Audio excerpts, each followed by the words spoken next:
हैं कवाकिब, कुछ नज़र आते हैं, कुछ देते हैं ये बाजीगर धोखा खुला। परवेज़ इलाही साहब को गौर से देखें तो बस यही शेर याद आता है। अब एंटी करप्शन पंजाब ने उनके बैरून मुल्क सफ़र पर पाबंदी लगा दी। अब ये समझ नहीं आ रही कि ये पाबंदी उसने खुद लगाई है कि चौधरी साहब ने दरख्वास्त करके लगवाई है।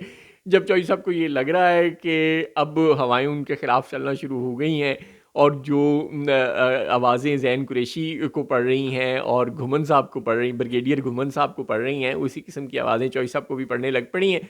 तो शायद उन्होंने कहा हो कि यार 2-4 जगह पे मेरे पे भी पाबंदी लगा दो। लेकिन बहरहाल ये कॉन्स्पिरेसी थ्योरी है। हाँ, चौधरी साहब अगर सड़कों पर आते हैं, मैदान में आते हैं, कोई सलमान अकरम राजा की तरह, कोई बैरिस्टर गौर की तरह, कोई शेर अफजल मरवत की तरह, कोई शोर-शोर मचाते नज़र आते हैं, कोई ज़रताज गुल की तरह कोई थोड़ा-सा तमाशा ही करते नज़र आ जाए, तो फिर तो ये हो सकता है कि पीटीआई के वोटर्स के दिल में कुछ सॉफ्ट कॉर्नर उनके लिए पैदा हो जाए।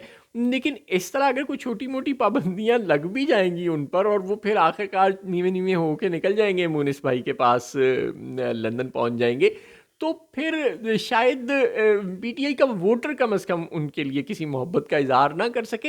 हाँ, गुजरात की सीट वो आइंदा आने वाले इलेक्शंस में एज़ इंडिपेंडेंट कैंडिडेट जीतते रहे तो सौ बिस्मिल्लाह जीतते रहे। उससे आगे कम से कम इस वक़्त तक पीटीआई के सिस्टम के अंदर और पीटीआई के हार्डकोर वोटर्स के लिए उनमें कोई मोहब्बत, कोई शफ़क़त पैदा हो जाना मुश्किल नज़र आ रहा है। चौधरी साहब को समझ नहीं आ रही शायद कि उन्होंने दाईं तरफ जाना है या बाईं तरफ जाना है। अगर वो घर बैठकर सिर्फ़ अपने किसी प्यारे रिपोर्टर को रोटी-शोटी खिलाकर कोई ये कह देंगे कि इमरान खान आलम इस्लाम के सबसे बड़े लीडर हैं, इस तरह की कोई खबर छपवा देंगे और कोई एक्टिविटी, कोई पॉलिटिकल एक्टिविटी उनकी तरफ से नज़र नहीं आएगी, तो फिर पाकिस्तान तहरीक-ए-इंसाफ में वो वही हाल उनका होगा जो चौधरी निसार का आखिर में नून लीग में हो गया था या मखदूम जावेद हाशमी का दोनों जमातों में हो गया था।